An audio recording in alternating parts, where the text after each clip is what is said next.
welcome to I believe this will be the 4th episode of the Retro Neon podcast, but this is definitely the first in English.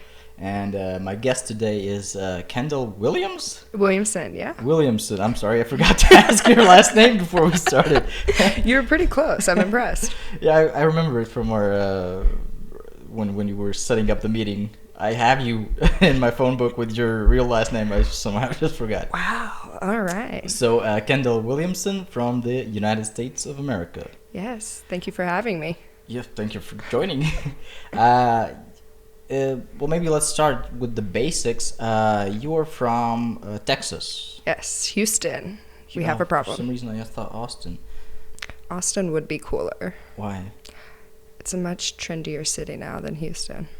Well, okay, from my point of view, they're all kind of American-y, equal levels of trendiness. And what do you do here in Latvia? So I'm actually an international teacher. I teach 2nd grade.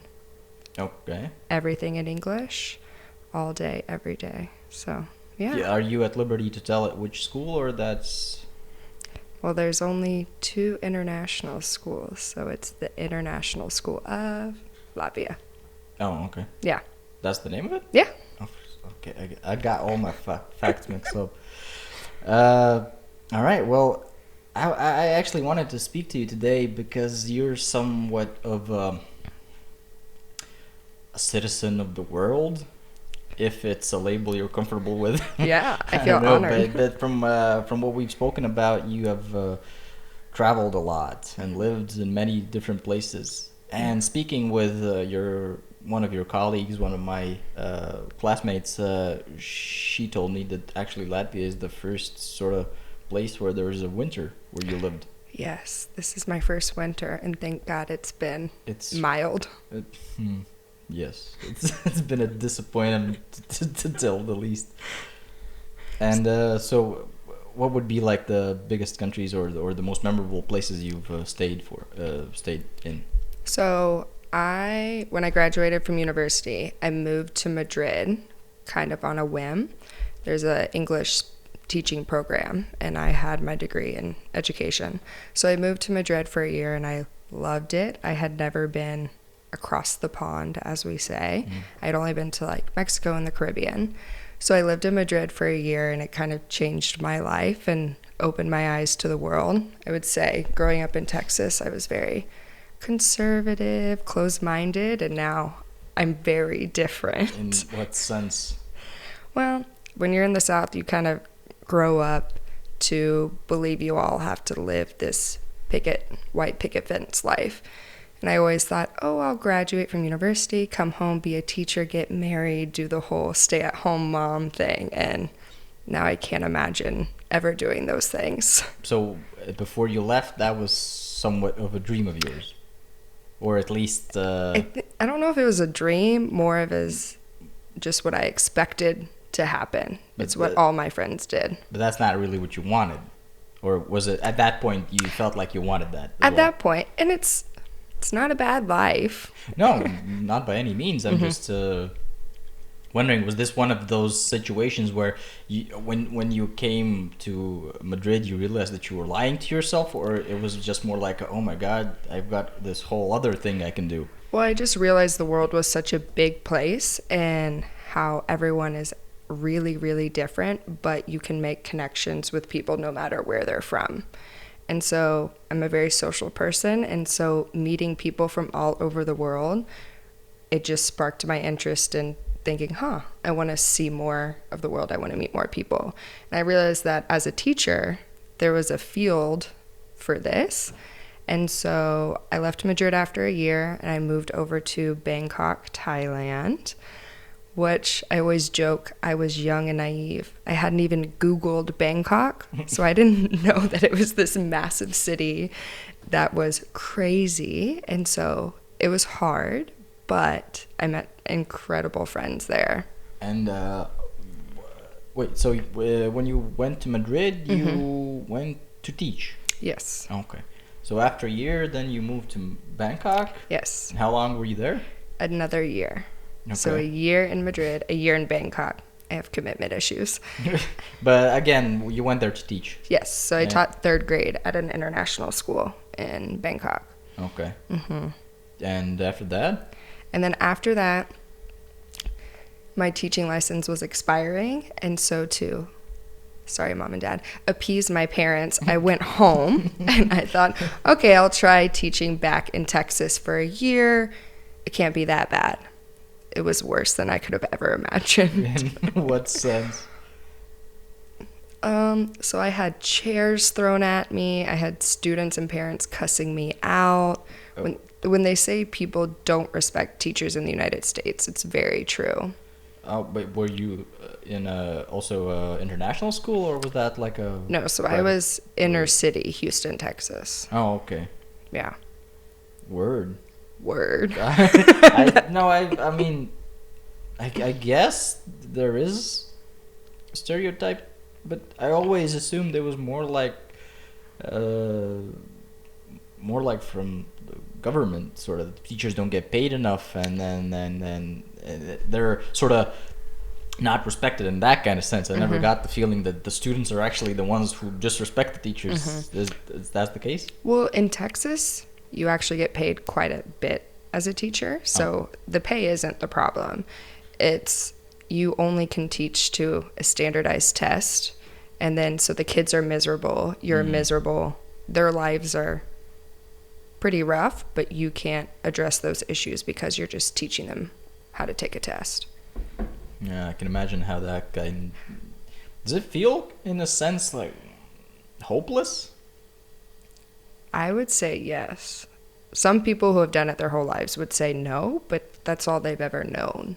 But at least here as well, when you look at those kind of people, the long-term teachers that have been teaching for 30, 40 years, I can't help but notice, or at least feel, that they don't truly believe in what they're doing, or it's been a long time since they've stopped caring. It's just a thing. That's who they are. She's the 80-year-old chemistry teacher. That guy's the 70-year-old. It's their identity. Yeah, it's pretty much they don't even think about it. Right. And I remember those kind of people at my school as well. They just show up, they teach whatever is sort of required of them, teach in very big quotation marks, sort of recite, if you will, and that's it. And I feel like, and that's actually a thing that I noticed as well growing up, when you had those teachers that were sort of just coming out of school, they were very naive and very hopeful, and they were always like, "Oh yeah, I'm gonna change their lives." Yeah, and yeah, did you kind of feel the same way, or were you more realistic in that sense? I think because I had been international, I knew that the grass was greener outside of the United States. But wait, in Houston, you taught also third grade? Third grade, yeah. And third graders threw chairs at you? Yes. Oh, wow. They got in fights in the middle of my class. I had to break up girl fights. Students trying to stab one another. Okay. It's like a soap opera. Sounds wild. It was. Although, I mean, it's Texas. If it's there, if anywhere, then I would imagine it's there that these things happen. Oh, God, yeah. No, okay, train them young. So, you taught there for how long? A year. Okay, well, I see a pattern here. Yep. So then I got a job at the American School of Guatemala. Okay. Which was close enough to Houston. It's a direct flight, 3 hours. But they offered a master's program, and so they offered to pay for my master's degree while I was teaching. So you were studying while teaching in Guatemala? Yes, but it was with a university in Boston, actually. I know. What? So they have an like international globe-trotting. program at this school, and they do it in like 10 international schools all around the world. So how long would the study? Also a year? So the program was a total of 2 years, and there were 9 classes, and you would take them at 2-week increments, and they would send professors from the United States, And so for 2 weeks at a time, I would teach from 7 a.m. to 3 p.m. And then I would take classes from 4 to 8 at night for 2 weeks straight. But there were other people in your Yes. class, right? This Yeah, wasn't yeah. specifically for you. I'm that important. No, I was just thinking the people flying over from Boston just to give you a test or something. Oh, God, no. So 2 years in Guatemala, how was that like? A love-hate relationship. It's a beautiful country. The people are incredible. They would do anything for you, but very dangerous. And as a young single female, I couldn't do anything. So I didn't really have any freedom unless I was doing it with other people in a car, because you can't walk anywhere. Seriously? Could you imagine? Well, yes and no. But like, what is it more like a? What is the most prevalent kind of thing? Why wouldn't you walk? You get mugged, you get raped, you get kidnapped, everything. Everything. Okay. I had a Guatemalan friend who I lived in a gated neighborhood, and right outside of the gated neighborhood there was this bar called Coco's Drive, which was also a mechanic shop. Okay. Bar and a mechanic shop. I can see that combination. Yeah, while you're waiting for your car, grab a beer. Yeah, sure. So we got some beers after school one day, and as she was leaving to walk across the street back into the gated neighborhood, a 1-minute walk, someone pulled over, held a gun to her, robbed her, and drove away. Okay, yeah. Well, I mean, there certainly isn't a lack of these kind of videos on YouTube. Mostly from Brazil, though, from what I understand. Really? Well, at least that's what the comments say. But I guess maybe from, what's the correct term? Latin America or South America? So Guatemala is in Latin America. You would say Central America, actually. Oh, that's what Mexico. So Mexico to Panama, Central America. Okay. And then south of Panama, South America. Okay. Yeah. I knew that. It's for the viewers who didn't know that. Obviously. Yeah. But, so, how... 2 years. This is essentially like you... I lived in the UK, in Nottingham. Okay. For 2 years. And I was fucking bored. Really? And that was enough for me to get out. I thought, that's it. If I had to come home from work and be afraid that I might get fucking shot or my money could be stolen, I would have gotten out a lot sooner. Why did you stay for 2 years? Well, again, the master's program was a big incentive to stay, because if you have your master's degree, you get paid more money. And so, I guess. in the long run, it was a career move. Sounds like a very dangerous career move. I mean, you could go out to certain places. So the city is divided into zones. And so it starts from zone 1 and it kind of spirals out. And so there's 21 zones in the city, but it was only safe to go to zone 10, zone 13, zone 14, zone 16, zone 15. Is that what they're called? Yeah. So like zona 15, zona 2, like, yeah, you would just call them Word. by their That's zone. very... This is like a prison. I mean, we have, like, it sounds like really weird now that I'm boroughs with talking names, about right? it. Yeah. But, okay, so I'm assuming that this whole ordeal paid off. Yes. You survived. I survived. I Got made your really great master's? friends. I got my master's. I traveled a lot.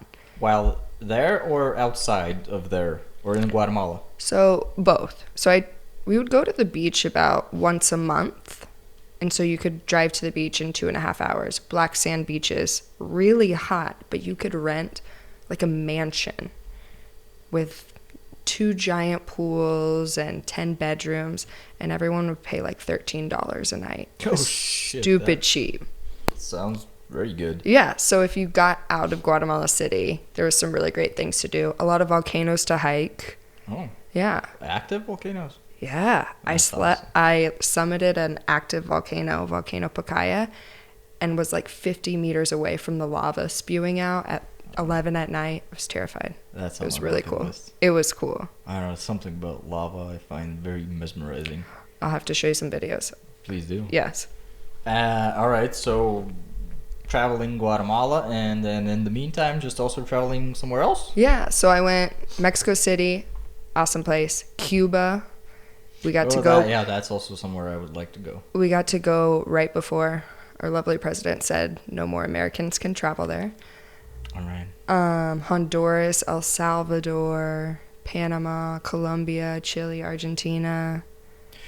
So, feel free not to answer if it's private, something personal, but that's a lot of traveling. So, what I'm thinking is, how much do you get paid? Either that, or are the tickets cheaper? Just those closer flights, or? So I would say I get paid more in Latvia than I do in Guatemala, but Guatemala is more expensive than Latvia. Seriously? Dead serious. Like cost of living, or? Yes. So whoa, that's weird. In the country, the rich want to stay rich and they want to keep the poor people poor. So the safe zones that I could go to, a beer would be $7. Like a crappy beer would be $7. That's something I would never thought about. Yeah, but because I couldn't do much, I wasn't going out on weeknights and going out to eat. Just save up money to travel. Mm-hmm. Well, that's something. Yeah, paid off in that way. And so 2 years in Guatemala. Yes, and then I left, and here I am. 6 months in. From Guatemala to here? To Latvia, yeah. Okay, so how did you make this weird leap from Guatemala to here? So a lot of people ask me that. Why Riga? Why would you end up in Latvia? Yes. But Latvia is a really desirable country. Eastern Europe, a lot of international teachers want to come and work in because you're still in Europe, but you get better benefits and better pay compared to Western Europe. So I applied for like 50 schools. I had a spreadsheet with everything like color-coded, dated, and I actually had a connection with the principal here. And so that kind of set the... But before coming here, Latvia was already on your radar, or it somehow ended up just being this? Well, I applied for schools in Latvia, Romania, Lithuania, all of Eastern Europe, but it wasn't like I had my heart set on living in Latvia. It just kind of... And was the reason you accepted your... Well, not accepted, but you came here specifically because this was the only choice, or you had to choose between some other options? So I had to choose between some other options, but the options I was presented with were very similar to my school in Guatemala. It'd be still living in Central South America. School is very similar. And so I wanted to be in a developed country. I know you may not think it, but... No. It's just funny. Actually, I do think, from what I've seen as well, I'm not one of those people like, oh yeah, we're like the backwards country with no technology. Not at all. It's just sort of funny to hear that we are a developed country. You guys are. You can pay for parking on your phone. What a world. What a world. So I made some decisions, but I accepted the job in December, which was pretty early. So after the Christmas holidays, I got a lot of other emails from other schools, but I had already accepted the job. So, yeah. Well, that's great. I'm happy you're here. Yeah, I'm happy to be here. It's a great country. And you have like a contract for how long, or this is like an open-ended thing? So usually the initial contract is 2 years. And then in each country, usually the government has specific laws on how long you can stay. So in Latvia, the maximum years I can stay is 5. On a worker's visa? Yes. Or without... I don't know if I'm supposed to be saying this, without paying taxes. Oh, okay. So I don't know. Well, we'll cut it out. Yeah. But you are on a sponsored visa, I'm assuming, right? Yes. Well, I have my residence permit, like my residency card. I actually have no idea how these things work in Latvia. I've never had the need to find out. Yeah, so I have a little card that when I come in flying, if I leave the EU, I show that, but I don't have an actual visa in my passport. Oh, okay. Yeah.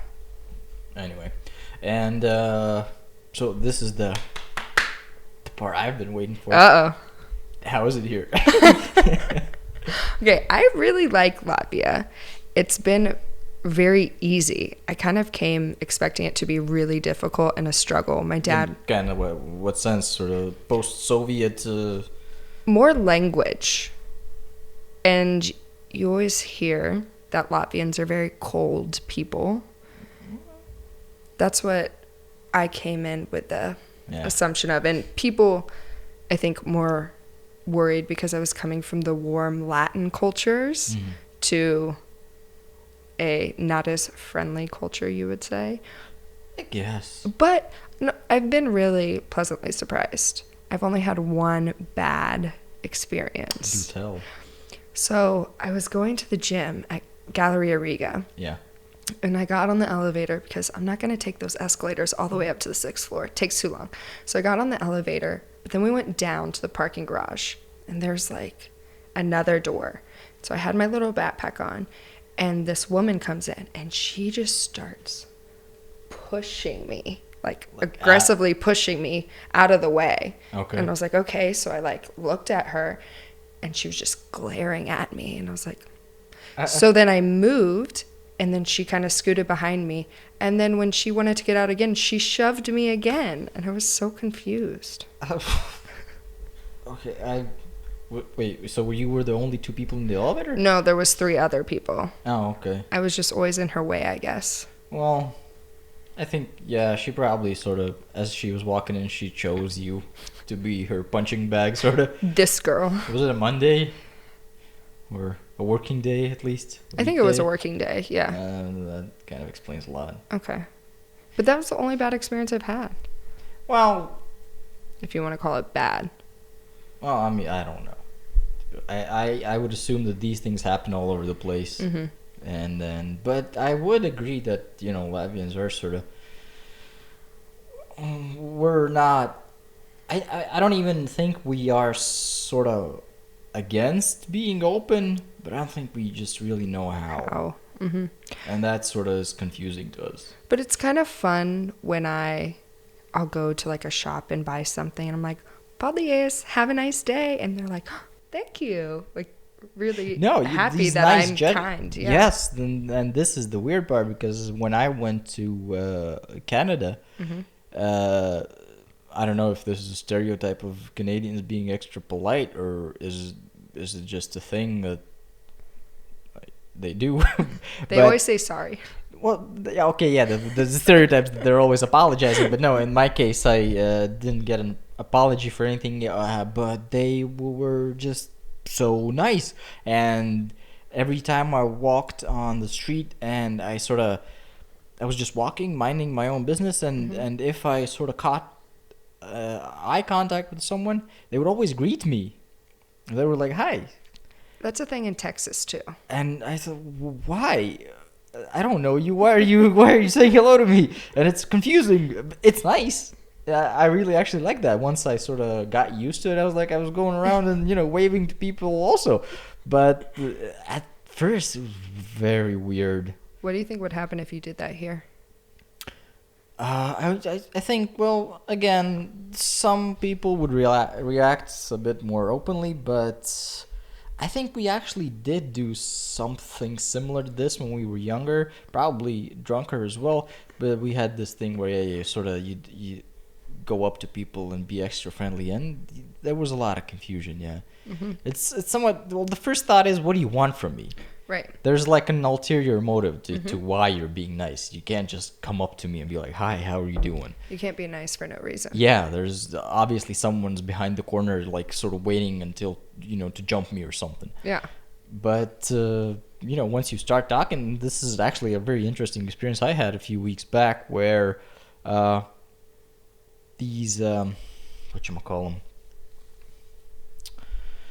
like the religious people who walk around and, you know, have you heard of Jesus Christ and blah, blah, blah. And one of those guys came up to me at the bus stop, and my first reaction was, nope. I think I was on my headphones also listening to music, and then he came up. I didn't even listen to what he was saying. I said, nope, not interested. Yeah. And he kind of kept talking. I thought, okay, fine. I took off the thing, and he was asking for directions in a very, very broken Russian, and I was like what? And again, I was very offensive towards him. Well, defensive in my case. I was sort of like pushing him away. I didn't even try to, understand what he's saying, and I just sort of in Latvian told him sort of I go away or something. Mm-hmm. And then he kind of switched, and in perfect English he asked me, how can I get to, or he just asked me, do you speak English? And I said, yeah. And he asked me how can I get to this place and that place? I said, I'm sorry, I don't know. And we kind of got on the bus together. Mm-hmm. So he stood next to me. Obviously, it was kind of uncomfortable, but then he sort of turned and he just started asking me stuff. And it turns out he's from California. Really? Yeah, and he's apparently from this whole thing, and they have it in California, and they sort of sent him on this mission here. And so he's just living here, walking around and talking about Jesus and stuff. But it was a very interesting experience afterwards when I sort of reflected on it, that how much we actually don't pay attention to how much. Yeah, the first reaction is just fuck off. Yeah. No, I don't want anything. But actually afterwards, he never actually said anything about his religion. Mm-hmm. He didn't force it on me. He asked. It was just a nice conversation. The guy was a surfer and 18 years old. And I was really? Like, yeah, well, I was very confused. You should have gotten him for your podcast. I actually regretted not. I'm sort of going the same route every day, and I'm kind of keeping an eye out. Maybe if I see him. Yeah. But yeah, so I think there is some truth to the fact that we are not, like, off the bat, we're not friendly. No. We need time. Obviously, there are exceptions, like maybe Eva, or yeah. There are always those people. But in my case as well, I'm very defensive in the beginning, especially if I have some prejudices against you. Well, it's kind of interesting and kind of nice to be in a culture like that, because in Guatemala, you had to be so friendly to everyone. So in Spanish, you would say, like, to every person you saw walking to your class in the morning, good morning, how are you? Have a nice day. Good morning, how are you? Have a nice day. I said good morning to about 55 people just walking from my apartment to my classroom. Is that because otherwise you would be considered like rude? Rude? Yeah. Okay. And even strangers, like if you're at a restaurant and you order something and they don't have it, there's this saying, and it's fíjese que. It's like, I'm sorry, but like, they're just very polite and very kind. You say, I wish you all the best when you leave every place you go. So here it's kind of nice that I can put my headphones in and just shop in the grocery store and not have to talk to anybody. Oh, yeah. It's so nice. Whereas there I would be considered really rude. Yeah, that's something I actually value as well. Mm-hmm. And although I did like the interaction I had with the guy, I only have so many. Yeah, I can't say that I would be happy if every morning that was like that. Yeah. Because I find It was in the morning too? No, that was in the evening. Okay. Just for every day. Mm-hmm. Because it's actually I felt tired after it. And seriously, I got off the bus and I was like, well, thank God I don't have to speak to anyone else this evening. Going home. That's like my quota is done. But your social quota for the day. Yeah. Absolutely. And I was actually waiting for it to start to snow, because I had this whole big plan about how I would take you out in the proper winter of Latvia, and then we would do some crazy shit. But as of today, which is February 4th. February 4th, there hasn't been any snow. Do you think we're going to get snow? Probably. Maybe. When? End of February, March, maybe. I know for a fact that the latest that it has that we've had snow here was well, a lot, 10 more. I'm sorry. A lot of years ago, during April, on Easter. On Easter? Yeah. That's way too late. Well, it was like a freak snowstorm. Okay. It was for like 2 days, and everyone was whoa. It wasn't that much snow. It was like a little bit, but still, whoa, fucking snow on Easter. Well, if it ever snows, I'm down to go gallivanting. Oh, I hope so. I really hope so. But yeah, from the weather forecast, it doesn't look like it will for the next 2 weeks, and. On one hand, I'm kind of happy because I'm not a fan of winter. I hate winter, actually. That's surprising. Everyone I talk to is praying for snow. No. They're like, I'm mad we haven't gotten it yet. I'm like, I am very happy we haven't gotten it yet. I mean, yeah. I will be the one who will, sort of put on the Latvian face and go like, oh my God, what kind of winter is this? There's no snow. But on the inside, I'm like, fuck yeah. Yes. Summer, get here quick. Well, I think this is my body's transitional year. I think I'm being blessed with, all right. Oh, so you think the next year? I think next year is going to be brutal, but at least I'll but there is, though, ease into it. Well, I don't know. From what I hear on the news, this might be the last one. Global warming? Yeah. I don't know. Did you watch the Super Bowl? Way off task. No. I did watch the halftime show. Actually, I didn't watch that. I only saw the part. No, that was enough. That's what I wanted, actually. So I didn't even have to watch it. I saw something, though. It was like the only things that get hotter with age. It's like the picture of our Earth and then Shakira and J-Lo. So true. Sorry, very off topic. No, it's fine. Speaking about the Super Bowl, it's actually every year, because every year there's something that goes on. But every year, again, I am reminded about the best Super Bowl performance ever. Wait. Janet Jackson. No. Oh, she had the nip slip. Yeah, but I would say it's the most scandalous. Okay. But I'm talking strictly like the legit best performance-wise. Lady Gaga? No. How long ago are we talking? I think it was 2007. I have no idea then. Prince. Oh, yeah. God, how? 2007? I think so. 8, maybe? Sometime then. Sometime around. But, yeah, they had this whole documentary, sort of like a short documentary, like 10 minutes, about his performance after he died. Mm-hmm. And I actually saw it then, and I realized, God damn, he was so good. Because at that the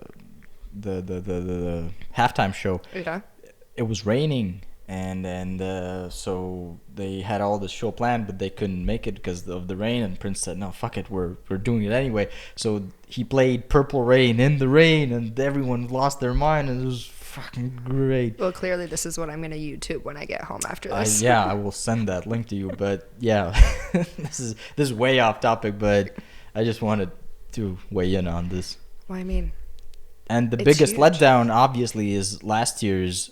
What was it, last year? When Maroon 5 didn't play the SpongeBob song? I don't know what I was doing last year during the Super Bowl, but I didn't watch it. I had no idea who even... Wait, but do you watch Super Bowl? Yeah, so I watched the whole game last night because Sunday I'm not going to stay up late.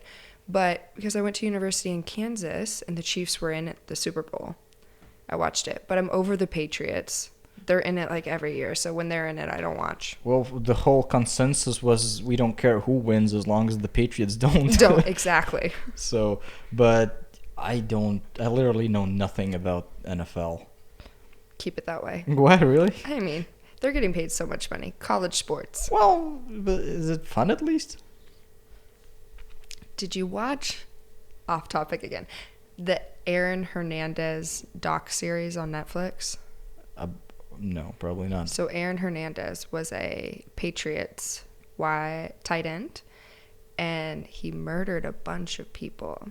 Okay. And have you heard of CTE? No.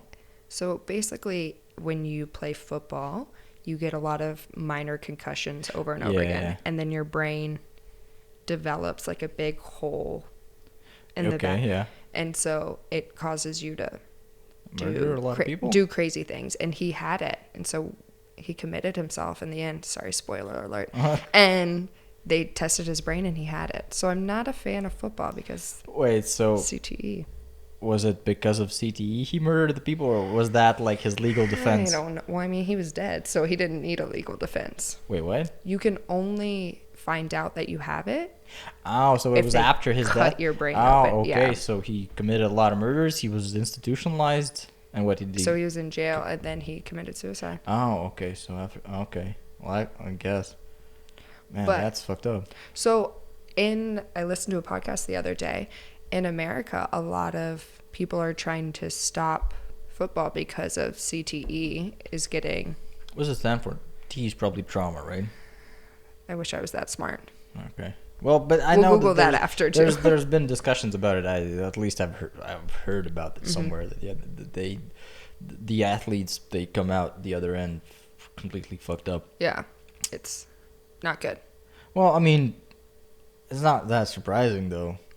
You're running into each other at full speed. Yeah, and your helmet, it still hits. Well, There's still that space, so you're still... definitely. Yeah. It's I think maybe a lot of people talk shit like that, here we call it American football. Right. That it's like it's sort of a pussy sport because rugby, they don't even have like armor or whatnot. But I think it's the same deal like with boxing, because back when before they had boxing gloves, the fatalities and the trauma was much less from the fight, because you would shatter your hands before you could get like permanent brain damage in. And Once you now get with the gloves on, you don't feel that anymore, so you can just kill a man. And then so the fatalities have risen since then. So I think it's pretty much the same deal with football, that yeah, you kind of get the extra protection, but you also kind of you're more reckless with it. Yeah. So Yeah. Way off topic. I don't even know how we got here. No, but that was fun. Yeah, because I got to put out all my limited knowledge about the NFL. Well, but it's I don't know if it's a stereotype that you've confirmed that you watch the NFL or the Super Bowl or. Well, my brother's in sports. He's a sports broadcaster and producer. All So growing up, he trained me. He loved the Oakland Raiders. So he trained me on all the players and the plays, and we would go outside and I would be like Rich Gannon and he would be someone else. I don't even remember. But because he's really into sports, we were always watching sports at home. And so I enjoy sports. But isn't it, I read somewhere that when you do like a breakdown of the actual game, there's like 11 minutes of playtime. And Really? somehow I have this in my mind, at least for the Super Bowl. Maybe for like smaller games, there's not as much commercials, but for the there's obviously the halftime show as well. But the whole game, the whole playtime, somewhere you're around. Stop and go. Well, that's the way it is, right? Because I'm down on I think that's like you get the what's it called, the hike, when you throw the ball. So the game starts, then everyone piles onto each other and the game stops, right? Right. So they sort of rearrange and do the whole thing again. Yeah. So I mean, I guess that would make sense. So logical. I don't really. From a friend of mine went to California recently, and he said he went to a baseball game. Right. And he said that's the most boring shit he's ever been to. There's like no one even watches it. They just drink. You're there for the beer and the hot dogs, okay, and the atmosphere. So I believe that. I wasn't sure about the football part, but I mean, it kind of does make sense. So I mean, if you have NBA where you're like an hour of running, the human body isn't built to withstand, I mean, such damage over such long time. Like for an hour, just get your head banged in. Yeah. I mean, baseball's easier to follow, though. So if you were to watch a baseball game, you could figure it out. In what sense? Because someone throws the ball, you hit the ball, you run around the bases. Yeah, but I don't understand. I've looked up sort of YouTube videos explaining the rules of baseball. I can't. Baseball? Okay. I don't understand. Have you it. watched cricket? No, fuck no. That's worse. So I went to Australia over Christmas break, and it was cricket season. And my friend's Isn't husband. it always cricket season there? No, it's either rugby or cricket season. Right. And so he'd be very proud of me right now. He was trying to teach me all about cricket, and it is the most complicated sport I don't even ever want to know about it. Nope. And you can never ask who's winning because you don't know who's winning because you got to throw balls at the wicket. It's so complicated. Wait, so are there winners? So it's like a 5-day thing. One game? Yeah. What the fuck? And then, I'm going to say this wrong, but if you get the other team out, Yeah. or if you don't get them, if you have more points, but if you are still in the game when they're running out of throws, it's just a draw. Like no one wins. You play 5 days and it's usually no one wins, which is ridiculous. I can feel my IQ dropping. It's not worth it. Well, in this sense, maybe baseball is a bit more comprehensible, but I don't know. It's just so boring. Yes. And, I mean, I find soccer is boring. And for the most part, even basketball, I find boring. Really? Yeah, it's... Okay, what do you find entertaining? Hockey seems okay. Hockey? Yeah. Why? Because all the fights? No, because the rink. Mm-hmm. Rink or ring? Rink. With a K, right? Yeah. Boxing would be ring with a G. So with the skating rink, it's small and you're on skates, so it's fast. Like 3 seconds from one goal to the other, so you can go boom, boom, boom, boom. I don't know. Maybe I have ADHD or something. I think so. Are we diagnosing you right now? Probably, but that wouldn't be a surprise. I struggle with procrastination a lot. But yeah, so hockey. But even I don't actually come to think of it. I find most of the sports boring. I just don't like to spectate, I guess. Okay. Do you like to play sports?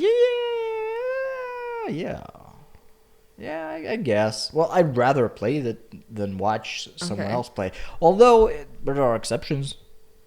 For weird reasons, I like to watch game streamers. I don't even know what that is. Well, it's like someone plays a video game and you watch it. Okay. Yeah.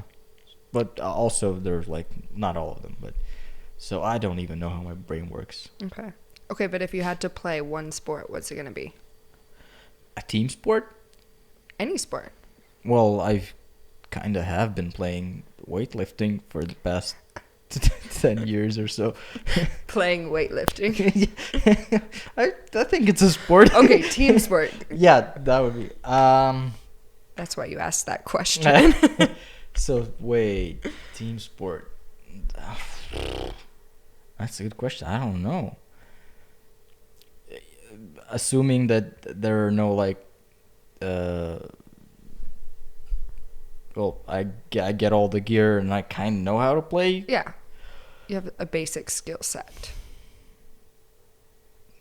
I would kind of want to say hockey, but I suck at skating. no. I don't think my brain is in the right place because the first thing I can think of it's gonna take such a long time to get there, to get dressed. Then afterwards, you have to undress, pack all your shit. Just think about the fun you'll have playing. Let's think about that, not the adulting stuff. Imagine you're a kid and your mom's going to do it all for you. Okay.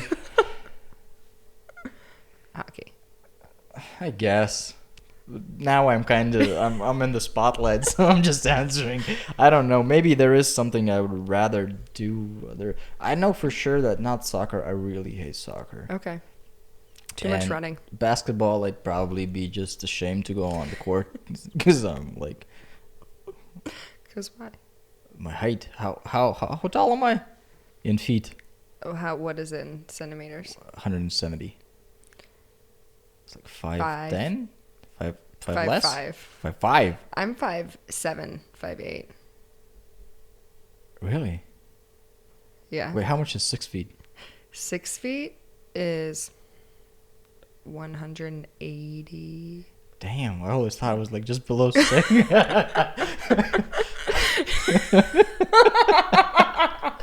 All right. Never mind then. Not quite. Yeah. Okay. So basketball is out of the question. But yeah. All right. What about you? Do Well, you play anything? I play volleyball. Oh fuck! Right, volleyball. Yeah. That's good. Yeah. I just started a league at my school, which is fun. Wait, you started a league? I mean, like a teacher. Like on Thursdays, we stay after and we play volleyball. Oh, Because I can't find a place to play here. There is. I have friends of mine playing. You do? Yep. Yeah. You want? Yeva said, I know no one. I was like, I want to play. I'll ask. Yeah. I'll ask and I'll give you details. I'm not sure how they play. It might be the same. They just meet up and play by themselves. Yeah. But for some reason, I specifically remember that they said they go also to train somewhere. Ooh, yeah, that'd be fun. All right, I'll find this out for you. It's a better way to exercise than on a treadmill. Oh, definitely. Yeah. Oh no! I can't. Well, I can, if you have to, but I do not want to do all those cardio. No. I broke down crying once. Was this when I was doing the you were- bodybuilding yeah. thing, I had to do an hour and a half of cardio, and I did strength training in the morning, and then after work, I had to do an hour of half cardio, and so I thought it's gonna be, I could do a it half like hour or an hour and a half? hour and a half. So I thought like it'd be easier for me to do 3 half-hour separate exercises like treadmill, biking, and the stair thing, rather than do one and a half hour. So I did the biking, which was the easiest. I did the running, which was well, you know, and then the stairs. I just couldn't. I started, and I just fucking broke down. And my trainer came Did you in. keep going as you're crying? Kinda, yeah. I tried, and then my trainer came up, and he said, "Oh shit, let's turn this thing off." And he pulled me Take a break. aside, yeah, and he said, "Okay, like relax today, go home." But that was fucking crazy. But also, I mean, it was because also I was eating like 1,100 calories a day, so Didn't you lose like height? yeah, yeah. I lost 2 centimeters of my height. Because I came back from Christmas break and everything seemed really short on me. I was like, maybe because I gained weight over the holidays, I like grew in height because I remembered your story about you lost height. Yeah, and that was weird. I should actually check it out if it's actually possible, because this is a thing with me. I usually, if I find a piece of information that I find interesting, I don't care to find out how real it is. I will stick to it. Really? So Wikipedia, I know, but trusted, reliable resource? yeah, I don't care. No, I mean, if I'm presented with it, I'll sort of, okay, fine, I was wrong. But at this point, I'm not ready to give up this story, because I think it's very funny that I lost a bit of my height when cutting. But, I believe it. well, but I haven't checked out. Fuck, maybe I've always been 168. But another piece of thing that I've reluctantly haven't looked up is, have you heard about the avocados and the bananas? Well, I don't know. I love avocado, so don't ruin this for me. No, What do you it's mean? great. If you love them, it might actually improve them. So the theory is that if you buy avocados and they're not ripe yet, put them in a bowl with the bananas, and they will ripen faster. Have you tested this theory? Well, we kind of do it all the time, but I've never. I don't know how fast they're supposed to ripen, so I don't have a baseline for this. But I found this very fascinating, and I thought I tell this fact to everyone as soon as I meet them, and then Why haven't you told it to me yet? You've waited so long. I forgot about it, but just now I remembered. But this is like an example. Yeah, I have these things where you just find something out, and if I feel like I like this sounds cool. It's real. Yeah, I don't care. I like that. Really, it seems very unproductive in the long run. We're not looking in the long run. I guess so. Well, now I gotta try that. Well, you do like a proper experiment. You're a teacher. You Yeah. know what to do. Like just I'm gonna go to case my studies and students tomorrow whatnot. and be like, listen, Yeah. I heard something yesterday. We're gonna test it out to see if it's real. Yeah, you do, and you get back to me with the results. Yeah, absolutely. Go see a CSI on those avocados. Trust those second grade scientists. Yeah. Well, moving back a bit to the whole. Actually, no. Let's not. Let's keep going. But I was wondering about your life in Texas Yeah. for like right now. Do you actually miss it? I mean, there's aspects that I miss. Target. Have you been to a Target before? No. I've been to Walmart. Not the same. Not even close. Why? Target just has such great, nice quality things, but not too expensive. But it's like a convenience store. What are they called? Yeah. Like a supermarket. Yes, but Well, you can get nicer. everything there, right? Yeah, you can get everything there. So there's aspects that I miss. The familiarity of it, my family, driving around, but I don't know. How does your family feel about this? So I'm really lucky. My parents are very supportive of me, partially because that year I lived at home. When I was in Houston, I lived with my parents. They're great roommates. Yeah. But they just saw how miserable I was. Like, I was truly miserable. And they threw me a going away party before I moved to Guatemala, and my dad was making a toast. And he was like, if you have never lived with a teacher, then you don't know what shit they go through every single day. I was like, thank you, Dad. He's like, now I know, and I'm happy I wasn't a teacher. But my mom's actually coming in a week and a half. Oh, really? Yeah, so I have a week off in February for ski break, and we're going to head up to the Arctic Circle in Norway. Okay. It's her dream to see the Northern Lights. That's not a bad dream, yeah. So my mom enjoys traveling, so she comes over and visits me wherever I am, and we do some traveling together. My dad stays at home with the cats. Like, as every man should. He doesn't want to come. Traveling stresses him out, he says. Yeah, my father was the same. He's not big into traveling. Yeah. And I've heard a lot of actually guys are like, they don't, I'm good here. Yeah, he's kinda. like, I'm just going to cook steak. Yo. Eat some steak and scrambled eggs. Oh, man. I wish I could make steak. That's the life he lives. And so they're really supportive as long as I'm not just, doing whatever I want. I have like a job. I'm being responsible, so. And wait, how long is your mom going to stay here? So my mom comes the 12th and then she leaves the 26th. Oh, so it's quite a while. Yeah. And then I fly home for my brother's wedding in May. Yeah. So well, you're keeping in touch. Yeah. And I'm one of those people who I'm the friend and I need the friends who we don't talk for 7 months, but then I text you, hey, I'm at home, and we meet up and everything's fine. Yeah, I have those. Yeah. I'm not very good at communicating with people, so it's nice. Really? If I'm in the same area as you, I'll talk to you all the time. But the time difference is really hard, and sometimes I'm like, you don't need to know every detail of my life. Oh, no, but, well, in that sense, yeah, sure. I thought, like, you have difficulty just striking up a conversation. Oh, which no, doesn't seem to be the case. I talk to everyone and anyone. Yeah. My friends know me as bring her to a party, and she'll leave with 5 new best friends. You don't need to worry about her, so. But, okay, so aside from the obvious things, what are some sort of maybe more obscure things that are maybe even just Houston specific that you feel like you kind of miss? God. Dos Equis beer. Wow, what is that? It's a Mexican beer. It's kind of like a version of a Corona, but it was my go-to beer at a bar. Okay. And I haven't found that here. All the beers here are kind of heavy. Do you have... Well, yeah, they are. But... They taste good, but... Even the light beers? But some of the light beers have no flavor. Well, yeah, but the ones that do, are they heavy? Which is your favorite beer? Here? Yeah. Oh, God. I don't know. Do you know the names of them, or? Nope. Oh, okay. I've been really into ciders here. Oh, really? No, I don't drink those. No? No. I don't know. Wow. I would say I don't have a go-to beer. I try different beers every time I go places.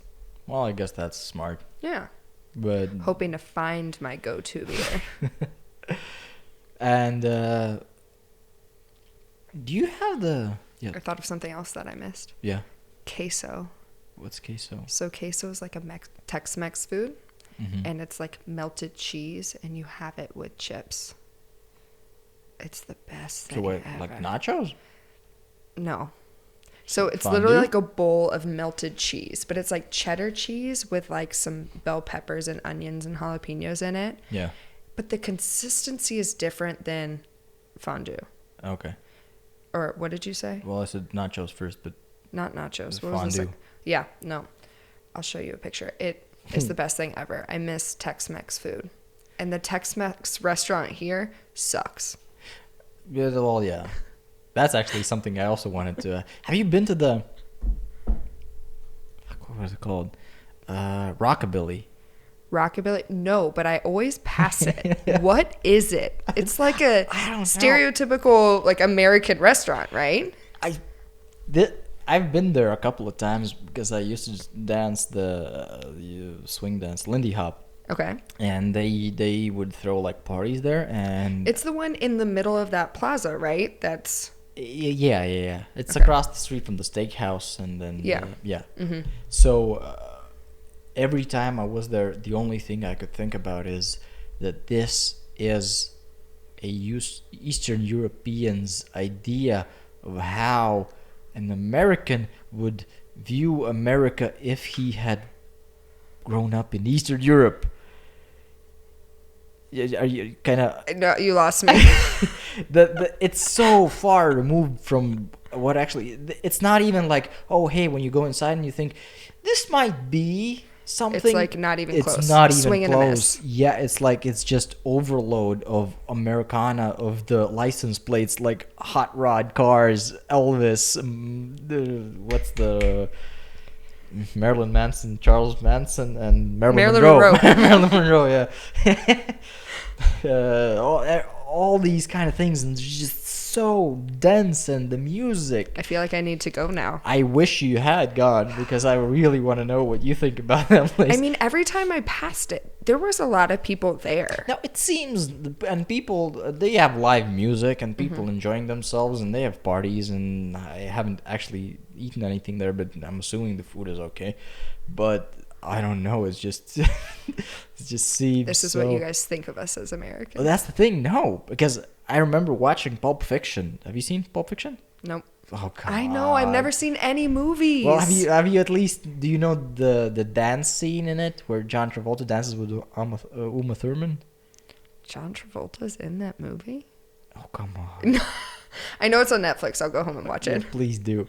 But anyway, so there's a scene where, John Travolta, that was like his revival movie. That was like the one that brought him back. After Grease, he sort of fell off the radar. Oh, And okay. then Tarantino, cast him in this, and that sort of spiraled into his second career, sort of. Second Wind. Yeah, Mm-hmm. and in that there's a scene when he and Uma Thurman go to this like 50s, 60s style diner, and they have a dance contest there, and it's like the booths look like So sort of... that's what you were doing at Rockabilly. Yes, but no, that's the thing. Watching that movie, I thought, come on, this is exaggerated. And when you walk into Rockabilly, you think that's like times 10 that. Like, how did they even do that? It's ridiculous. It's like on steroids. All right. So when it opens, when it gets warm, we're going to go. Wait, is it closed? Yeah, I think it's closed for winter What? because it's all it is glass, and so it's not warm enough. I haven't seen it open. No, it should be, because all the parties of the dance parties I went to, they were during winter. I don't know. Maybe it's closed for good. Well, I'll keep my eyes out. But every time I've passed there, it's been I closed. really want to hear your thoughts on Thoughts this. I don't think they're going to be good. But yeah, and then the one thing I wanted to find out, how's the tax thing in America, which I was very surprised by, actually. For some reason I thought that Canadians don't have this, that the taxes are included in the price, which they are not. Well, on the price tags.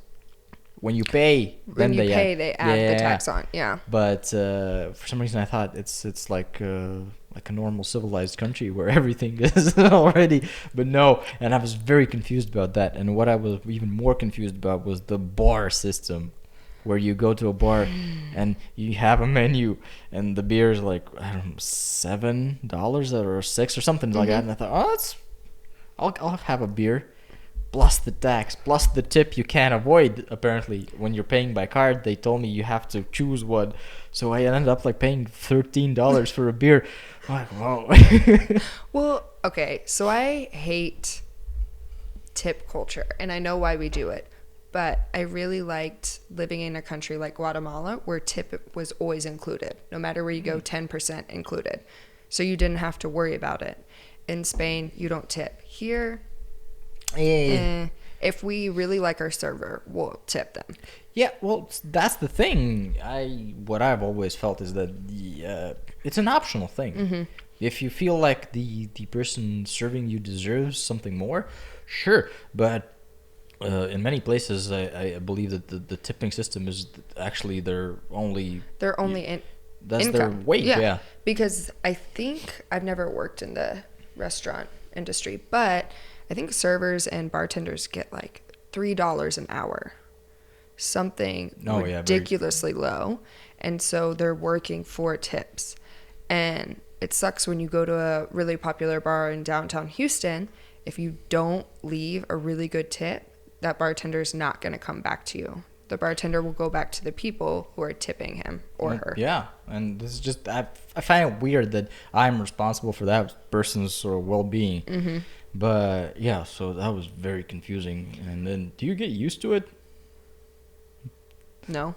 Really? I mean, every time I go back, it's a shock again because I forget when about you it. were living there, was it like a normal thing for you, or were you always like, why am I doing this again? No, it was definitely normal. You would just always tip 20%.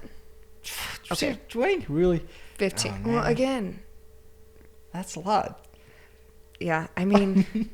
So, I feel like think a about cheap asshole saying that, but I feel like that's sort of deceiving. Well, and it's crazy too because then being a waiter, waitress can be a really great job because say you go to a really nice restaurant, your tab, your bill, you're at like a business dinner is $3,000, 20% of that. Oh, okay, yeah. You know, for one table. Well, that's a bit different. I know, but so if you're being a waiter or waitress and you're working your way up to the fine dining, it's not a bad salary. But I mean, but then again, if you're serving people who are willing to pay $3,000 for dinner, can't you just pay the waitress a bit more, or the cooking staff or whatever? Just apparently money is not an issue. You can get $3,000 for dinner. That's not like McDonald's where like $10 right, a meal. But weird, Big weird. Macs. I know, but the restaurant industry is so big. There's no way it's ever going to change. Well, some of them do. I've actually, from what I've seen, but again, what can I say being here? Right. But I've read some articles that say that they are kind of making a push. Really? Yeah, for some of them you sort of just include the tip. Mm-hmm. Some of them flat out say that you don't need to tip. We pay good. Mm-hmm. They have benefits and everything. But yeah, because a lot of people actually, they were sort of, well, I don't think they were actually protesting, but the whole feeling was that people are not happy with the fact that their livelihood depends on drunk people that come in. You have to hustle for it. Yeah, and that's like, I don't know. When you have a steady job. Some people are good at that, though. Yeah, I mean, some people love it actually, I think, but I never liked that. I can't go up to people and be like, hey. I don't know. I think I could do it. Seriously? Yeah, I've always wanted to try to be a bartender. But bartender is a bit different. True. I don't think I could hold everything being a waitress. Oh, come on. You could learn that. I can't even hold two glasses in a hand. Do you have like that mentality where you have to get everything, every bag from the grocery store up in one? Oh, yeah. I always thought it's like a pure, like a man thing. Oh no, I'm like, Mom, we're getting them all. Put them on my arms. 14 bags. I have this thing as well, and if something falls, I'm not coming back. No, it just wasn't meant to be. It's there. Yep. It lives there now. For the street rats. Well, I'm kind of thinking I'm hoping to go someday to the U.S. I was just wondering, have you traveled a lot through the U.S. as well? So I've done a lot of the big stops, like the big cities. What are the big stops? I would say, well, I haven't done LA, so I lied to you there. Okay. LA, San Francisco, Seattle, Houston, Austin, Dallas, Chicago, New Orleans, Miami, Washington, D.C., Boston, New York City. I would say those are the big ones. Well, I guess, yeah. I don't know. Las Vegas. Las Vegas, yeah. I went there once. Interesting place. Interesting place. It's a very peculiar place. Yeah. But I think now there's a lot of smaller cities that are becoming more and more popular. Whereas... That's something I'm more interested in. Yeah. If we sort of sat down with my girlfriend and we sort of drew a map, if you will, in Google, how we would go. Well, we did like a dream thing where we go coast to coast from New York to LA, and we thought like, okay, so what would be better, up north, going that way, or maybe south through, New Orleans and all that place. But what I realized that I don't really care for Chicago or, well, Seattle maybe, but like Miami, I can do without. And I'm more interested in like the smaller cities along the way. Mm-hmm. Like off the top of my head, I don't even know. Like, have you been to the United States before at all? No. Okay. I've been to Canada. Toronto, that's the closest I've ever been. What? So do you feel like you have to go to New York City just because it is the United States? No, New York, everyone? I want to. New York, I really want to go to New York because that is something. That is on my bucket list for sure. Yeah. LA a bit less, but as of like 2 years ago, a bit more again. But it's not like that. I'd rather, if I had to choose between going to LA specifically or just travel California, I'd probably choose California. Yeah. Over LA. Yeah. Because I want to just see the state more than the city, but the city would be also as well, cool to see as well. Mm-hmm. But definitely New York, the Grand Canyon. The Grand Canyon, I haven't been. Yosemite is apparently incredible. National parks. Mm-hmm. I'd love to go to the. What was the hottest place on earth?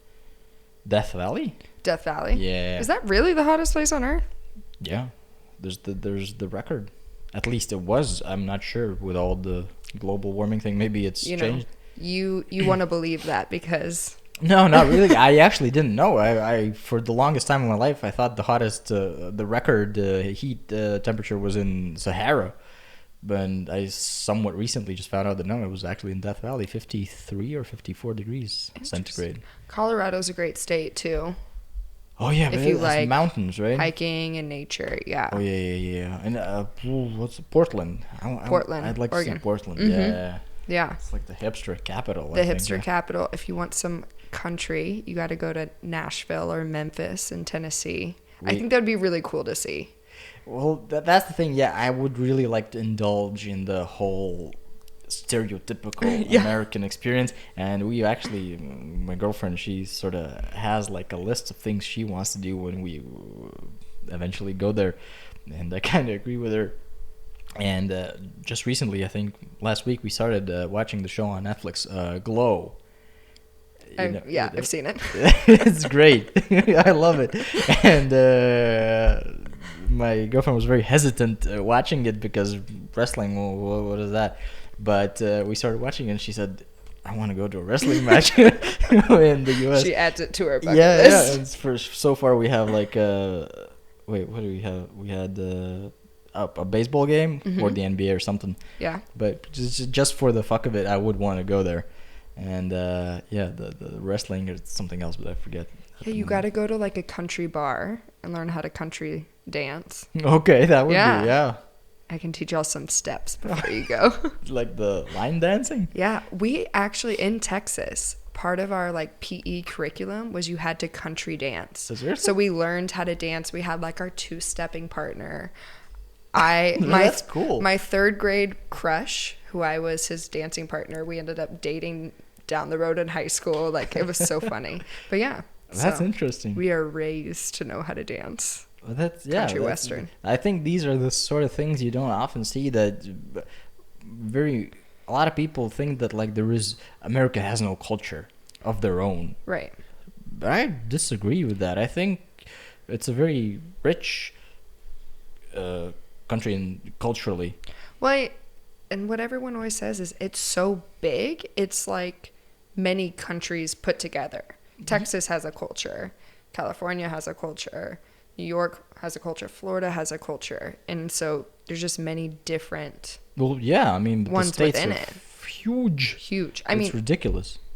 Texas, I don't know Texas is bigger than so many places combined. Wasn't Texas sort of the same size of Europe? That's what I thought, but I didn't know if that sounded ridiculous. But I think maybe a lot less. But I there's this website, The True Size of.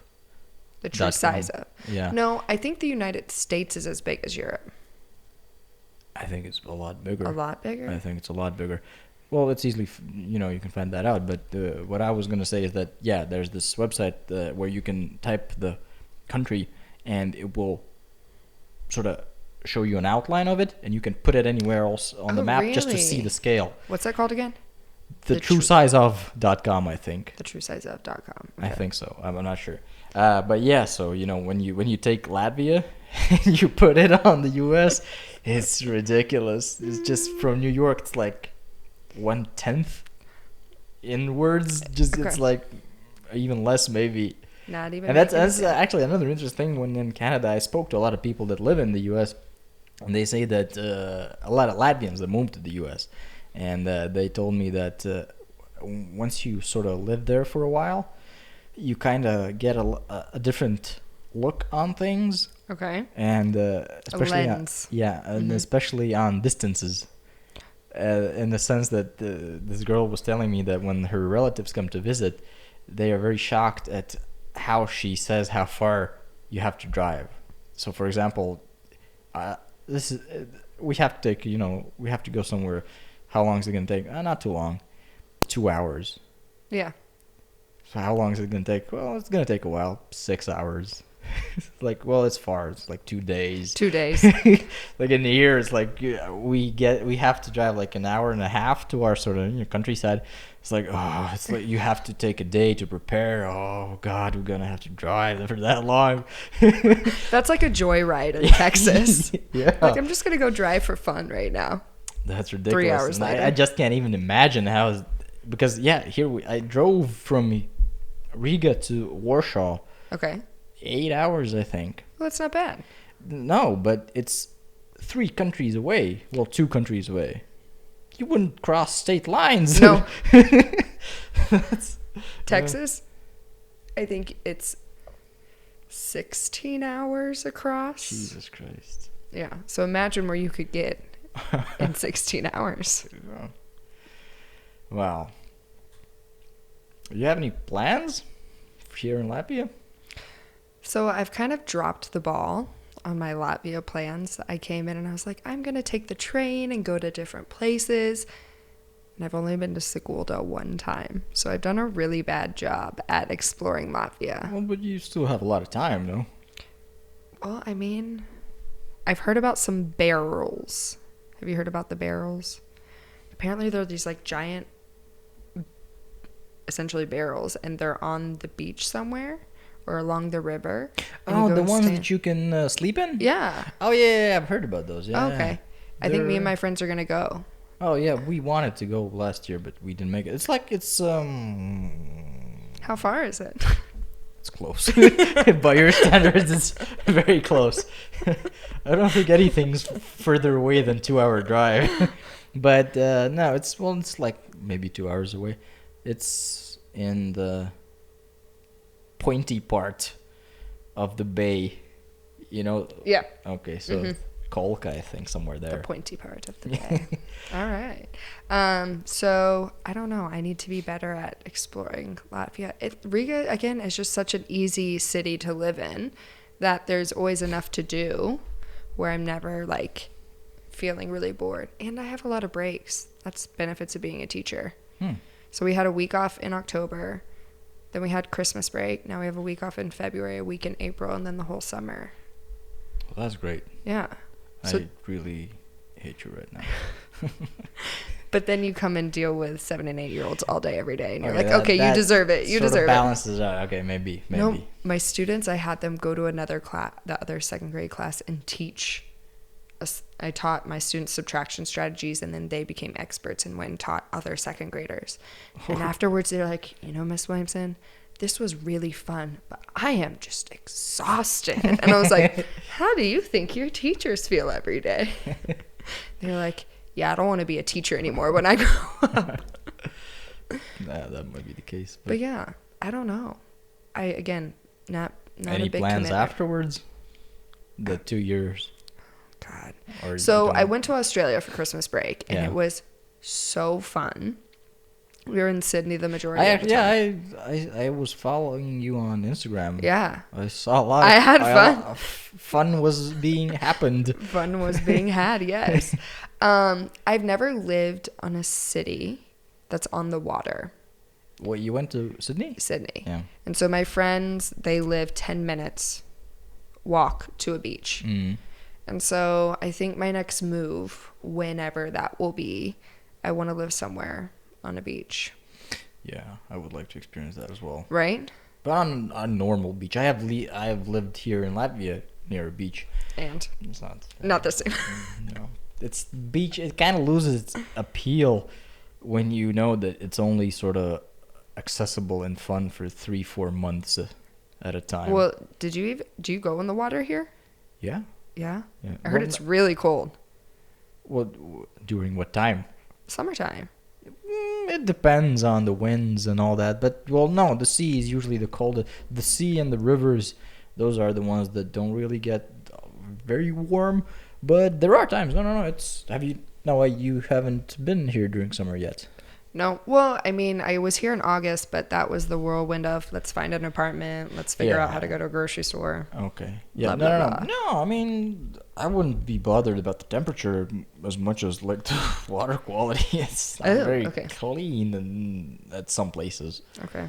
But no, people go to the seaside. That's like a national pastime during the summer, actually. Really? Yeah. I mean, but y'all have thick skin. Y'all. Y'all. Like that. Y'all. That's good. I like that. What do you mean? You're used to the cold and the cold water and all of that. You guys, okay, time out. Okay. What is the deal with people, I haven't seen it as much here, but leaving their babies in the stroller outside? Have you not seen that? Not particularly. So out where... Although, as a baby, I was left outside. I know that for a fact. Yeah, to like acclimate your bodies to the cold. No one did that for me. Wait, what? So I heard that they leave their babies in the stroller outside of like a bar or restaurant in the cold, and you're like acclimating your body to the cold. I haven't heard this explanation. What would be the other possible explanation? You don't want to take the stroller inside the store? It's But what if it's cold? Are you not worried about your baby freezing? Like, that's my concern. But you're not in there for that long. Oh my god. Neglect. If you were to ask me now, I don't know if I would do that. But is this cause and effect? I don't know. But apparently I was left outside as a baby. When my mom would go shopping sometimes, I was left out with my brother, who was in a stroller, and I was left out to sort of guard him. Oh, I've and just I was seen 3 years old.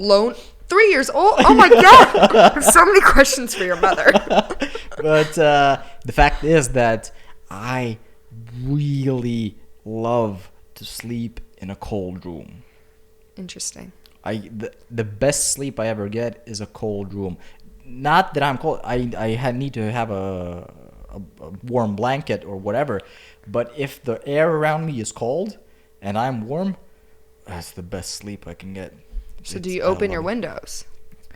I would like to, but I can't because my significant other can't stand the cold. Okay. But yeah, during the summer we spent a few nights in a tent, and it was like very cold nights. Okay. I loved it. It was awesome. Everyone, we were like, at first we were like 6 people in the tent, and everyone was too cold, so they found somewhere else to sleep. And at the end, that was just me alone. I loved it. Oh man, so good. Soaked it all up. So I don't know if maybe that's like the result of my That's mom my next leaving me experiment outside with my students. The avocado and banana, and now and then leaving the Bailey baby use outside strollers. experiment. I've seen it in a lot of places, and even Scandinavian-ish countries. Well, apparently it is a thing. I'm not sure if it's specifically about getting your baby acclimated to the weather. I mean, in the United States, your child would be taken from you. Well, yeah, as it should. I think I don't agree with this method, but from what I understand, you have more of a leave your baby in a hot car kind of situation. Oh yeah, some people like to do that. I don't get that at all. That's not good. One time, Texas summers are pretty intense, but you go from air conditioning to air conditioning to air conditioning. Everywhere has air conditioning because it's really hot and humid. It's like swimming through soup. So one of my friends, she opened her car door, and your car gets really, really hot. And she sat down on her seat, and there was a penny on her seat that had been sitting in the sun. And she got a 3rd-degree burn on her leg from sitting on this penny. Yeah. Yeah, so babies sitting in the heat is not good either. And dogs, for some reason, people like to leave their dogs in those cars. Crack the window. Well, yeah, like that's gonna help. Yeah, I know. But well, the heat, the cold.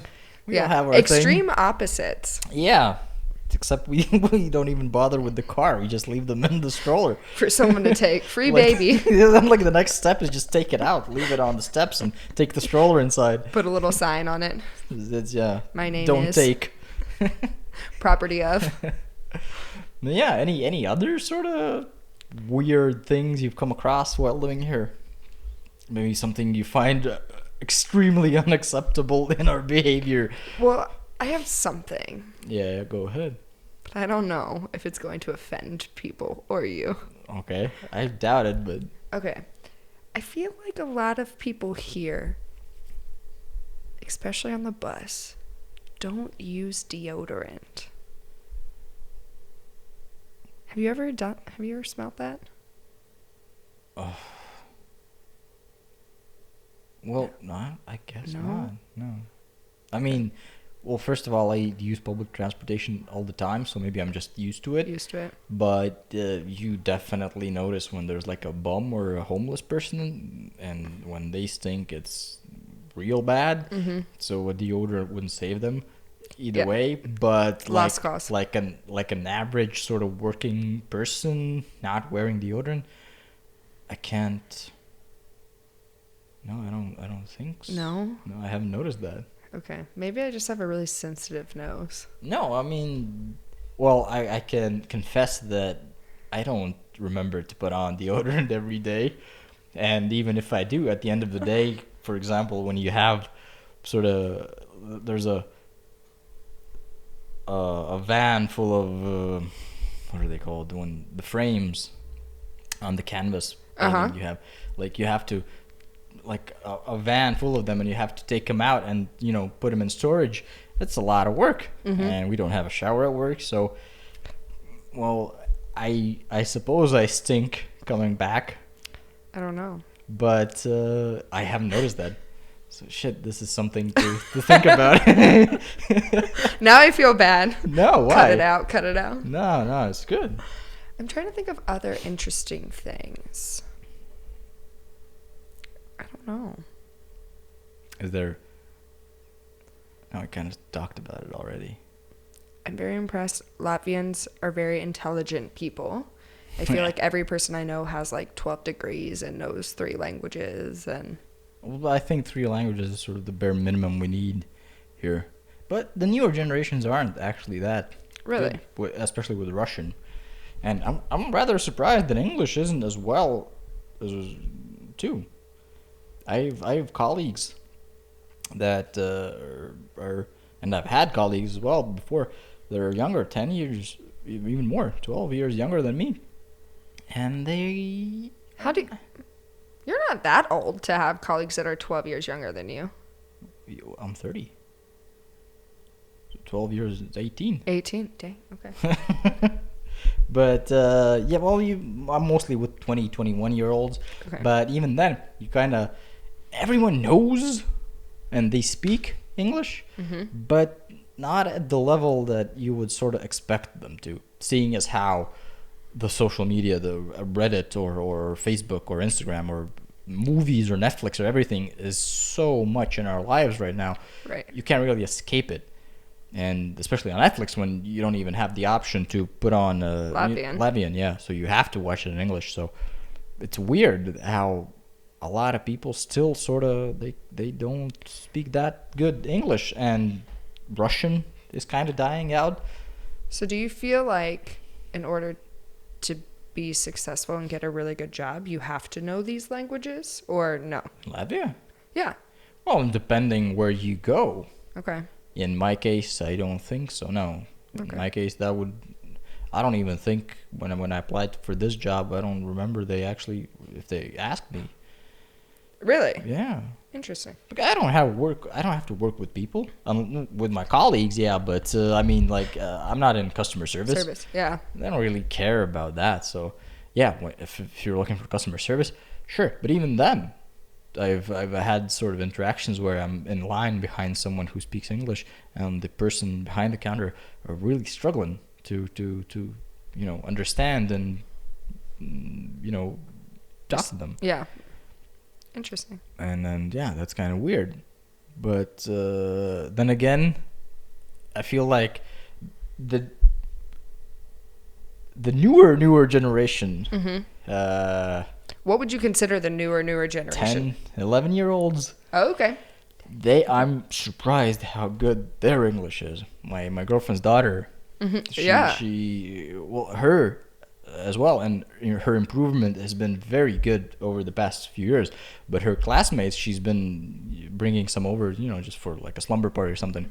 And the funny part is that they almost exclusively speak English with each other. Really? Yeah, and I was kind of surprised, but then again, I did with my friends as well in school. Especially Well, and I remember she really liked Friends. Yeah. She watches Netflix as well. Yeah. So English is everywhere. And then her friends, I don't know where they picked it up, but they have very good English. And I mean, your English is really good too. You don't have an accent at all. I do. I can hear it. I don't hear it. But again, I started very early. How old? I remember we started learning English in kindergarten. Okay. Wow. But it was like, cat, dog, house. But I started playing video games and watching movies and all that also very early because my dad really liked technology. He bought the DVD player when they came out, and we had a computer as soon as they were available. So I had a lot of media to interact with. So how many days a week would you say you speak English? Like on a day-to-day basis? Yeah.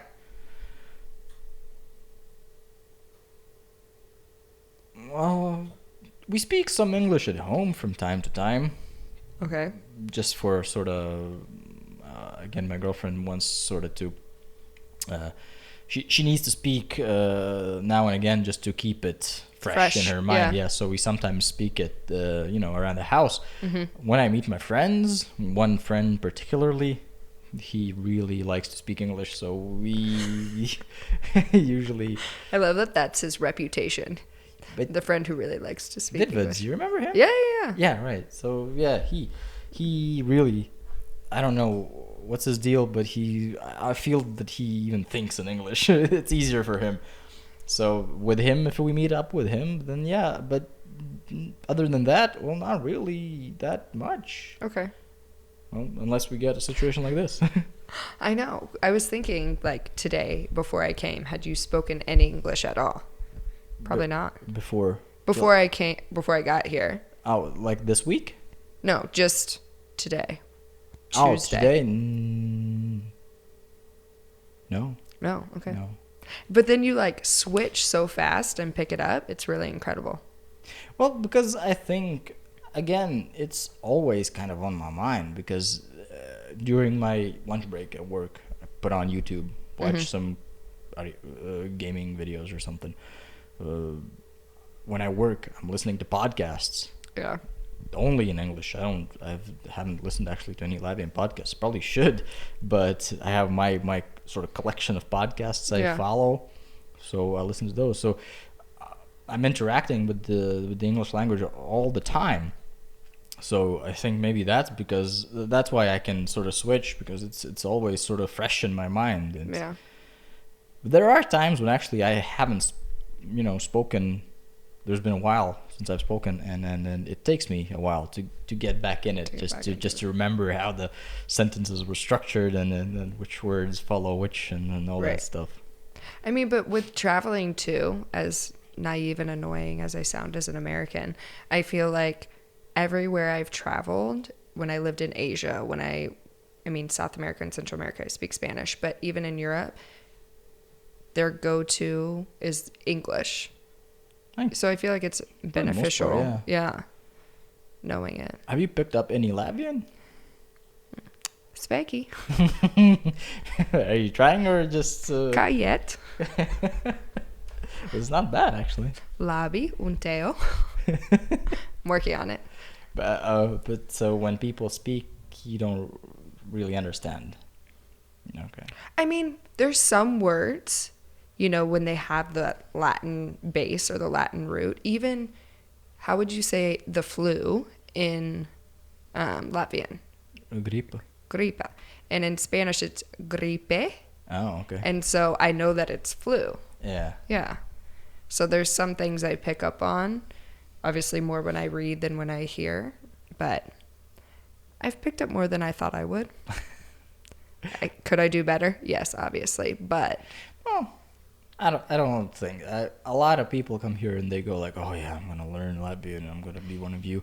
I think, why are you... Why do you want to? I mean, it's nice to be able to communicate, but... It's not like you have problems communicating, no? Right. The only people who I've struggled communicating with are the checkout people at Remy. But again, even in those cases, do you really need to communicate with them so much? No, they just asked me, Remy kartis? Karta. Karta? No. Well, yeah. Yeah. So, I mean, and even now you have like those self-checkout lines, so. Yeah, those scare me though. Why? I don't know. That's the most convenient thing. Really? But what do you do when you have like fruits or vegetables? You weigh them.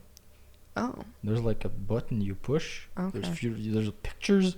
Press it, put it on the thing. It weighs them. You put it down. Okay. I'll show you. Ooh. We can go like after the podcast. Let's go to Remy. I'll show you how to use those things. Well, because in America, you have to weigh it and do the price yourself. And then bring it and they just scan it. So I thought I was like missing a step. So there's those little machines. Yeah. Okay, say I want some carrots. I look and carrots are number 2917. Yeah. So then I bring the carrots, I put it on the scale.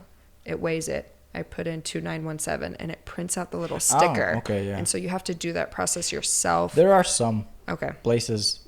There are some stores that have those, but Remy doesn't know. Remy, you just go there and you weigh it right there. And they have all the prices there, so it's easy peasy. Okay. I was just easily intimidated about it. It is kind of actually... Well... I was at first as well. The most intimidating thing in Latvia is when you are buying a lot of things and they're checking you out, but you can't start bagging your stuff until you pay. And then you start bagging, but they've already started the next person. What? Okay. Did I do a bad job explaining that? No. I understood, but it's just... So you have to bag your things really quickly because the lines move so fast. You know how they have that thing that divides it into half? So, okay. One person's bagging on this side, but my stuff is going on the opposite side. So I wait. She scans all my stuff. I pay. And then I go to start bagging. But then, because I have so much... Yeah. Yeah, I understand. Sorry, it's a high pressure situation. But why can't you bag while they're being scanned? I don't know. I feel weird about leaving my stuff and then going. One time I tried to. So you don't want to leave it in the bagging area, then go pay and then go back? Yeah. Well, because one time I tried to leave it and I got yelled at. Or she was like, no. And I was like, okay, I'll just wait right here then.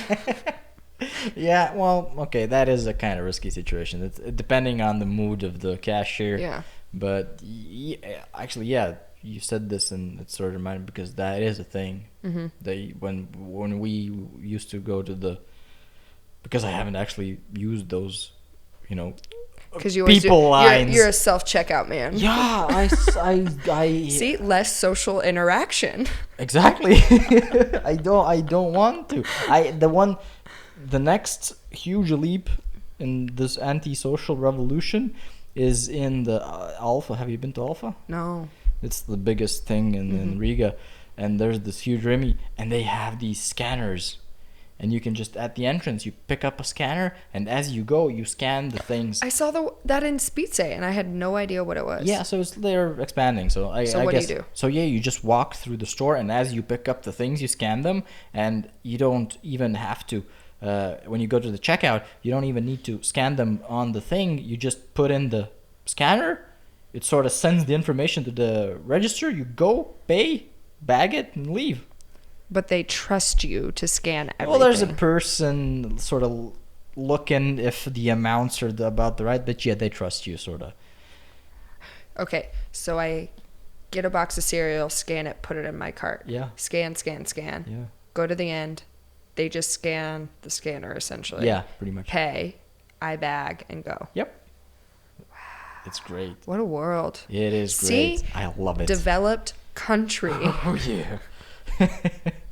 On this note, I think we can finish. I think we've been talking for a really long time. Uh-oh. But it's good. You're kicking me out. I'm just kidding. Well, kinda, but I mean, I would really love to have you back again sometime. Yeah, I mean, if I wasn't too boring, I'd happy to come back. No, I had fun. You know I love talking. Yeah, well, but me too. So, yeah, well, thank you. Yeah. Thanks, Kendall, for coming around. I hope we will meet you soon. Well, not maybe soon, but I hope you will have a lot of new experiences and we can bring you back and have another chat. I hope there's snow so then we can come and talk about that. Yes, definitely. Yeah. I will do something in case there is snow. Absolutely. Can't wait. Thanks.